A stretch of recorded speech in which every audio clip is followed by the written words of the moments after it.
Bismillahirrahmanirrahim. Assalamualaikum dan salam sejahtera. Saya Sudina alias Sulina Gisonte sebagai peserta konferens pada kali ini akan membentangkan kertas konsep saya yang bertajuk Teori Pembelajaran Konstruktivisme untuk Pelaksanaan Pembelajaran Berasaskan Projek dalam Pendidikan Sains. Baik, berikut adalah skop perbincangan saya bermula daripada pengenalan dan seterusnya sehinggalah yang terakhir iaitu kesimpulan dan implikasi masa hadapan. Baik, yang pertama kita lihat dulu secara ringkas tentang pengenalan. Baik, ledakan ilmu dalam abad ke-20 kini menyaksikan perkembangan dalam pendidikan sains dan teknologi. Program pendidikan di negara kita khususnya bagi peringkat sekolah digubal berdasarkan falsafah pendidikan kebangsaan yang menggambarkan bahawa pembangunan insan itu perlu seimbang dan menyeluruh perkembangannya dari segi intelek, rohani, emosi dan jasmani. Baik, mengikut Bybee dan Furch 2006, perlunya reformasi pendidikan sains yang lebih relevan dengan cabaran abad baharu. Baik, pelaksanaan KSSM, pengajaran dan pembelajaran guru perlu memberi penekanan kepada kebat dan memberi fokus pada pelbagai pendekatan seperti pembelajaran berasaskan inquiry, pembelajaran berasaskan masalah dan pembelajaran berasaskan projek supaya murid dapat menguasai kemahiran yang diperlukan dalam abad ke-21 ini. Okey, dan seterusnya kita lihat secara ringkas sejarah, trend dan evolusi teori pembelajaran konstruktivisme ini. Terdapat ramai ahli falsafah konstruktivisme dan ia bermula dengan seorang pakar epistemologi iaitu Giambattista Vico dalam tahun 1710 dan diikuti oleh ahli konstruktivisme yang lain seperti P.I.J. Vygotsky dan seterusnya ahli falsafah konstruktivisme yang kemudian dan sehinggalah yang terkini. Baik, seterusnya kita akan lihat definisi teori pembelajaran konstruktivisme. Menurut para ahli pendidikan dan ahli konstruktivis serta para pengkaji, terdapat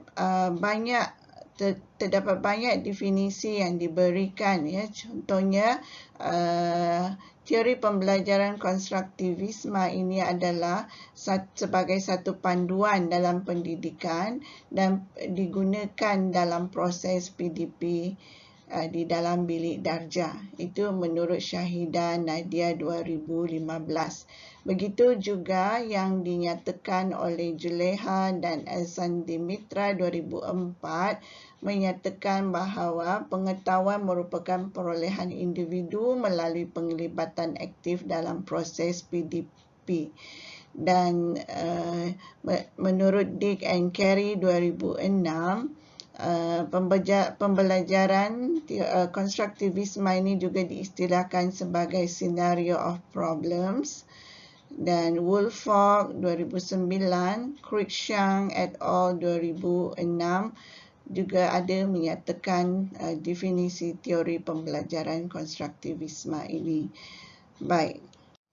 Menurut teori konstruktivisme, konsep-konsep yang dibina pada struktur kognitif pelajar akan berkembang dan mengalami perubahan apabila pelajar memperolehi pengetahuan dan pengalaman baharu.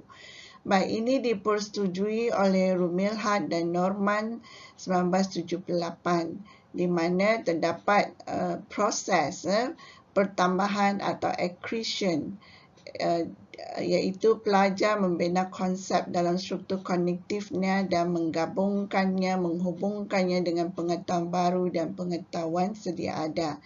Dan seterusnya konsep yang ada pada pelajar berubah selaras dengan pengalaman baru yang dialami melalui proses penalaan atau tuning Dan mengikut pendapat Gagner et al., konsep baru juga boleh dibina dengan menggabungkan konsep-konsep yang sedia ada pada pelajar melalui proses menguraikan ataupun parsing.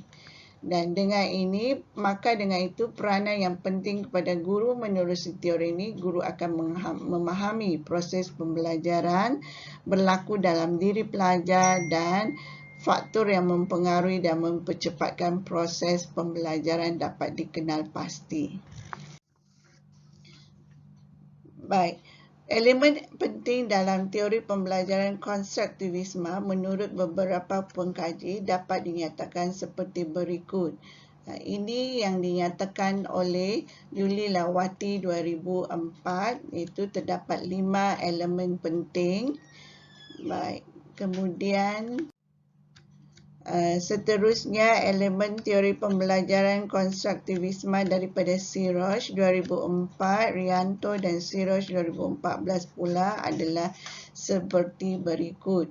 Juga menyatakan 5 elemen teori pembelajaran konstruktivisme. Baik, berdasarkan elemen-elemen yang dinyatakan oleh kedua-dua pengkaji tersebut, dapatlah disimpulkan bahawa teori pembelajaran konstruktivisme dapat diringkaskan kepada 9 elemen tepat yang lebih tepat dan lebih jelas, iaitu mewujudkan kerjasama, saling menyokong antara satu sama lain, seronok dan tidak membosankan, belajar dengan penuh semangat, pembelajaran bersepadu, penggunaan pelbagai sumber, pelajar aktif sentiasa berkongsi, pelajar kritis, guru kreatif, dan yang terakhir maklum balas kepada ibu bapa lebih jelas dan nyata.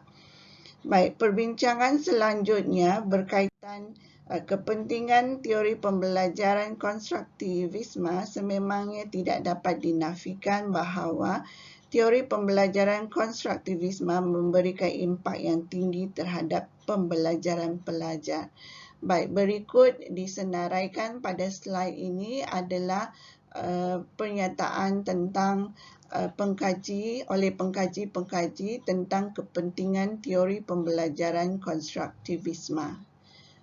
Okey. Baik. Dan yang terakhir sekali, kita akan lihat kesimpulan dan implikasi masa hadapan. Konstruktivisme merupakan salah satu cabang yang relatif baru dalam psikologi kognitif yang memberikan implikasi signifikan pada pemikiran para perancang proses pembelajaran.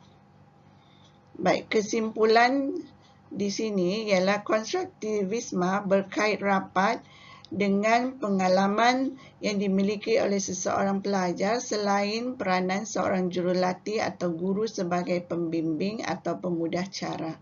Dan implikasi masa hadapan dalam pengaplikasian teori konstruktivisme dalam proses PDP adalah untuk melahirkan individu pelajar yang mempunyai ciri-ciri manusia dan masyarakat masa depan yang diinginkan.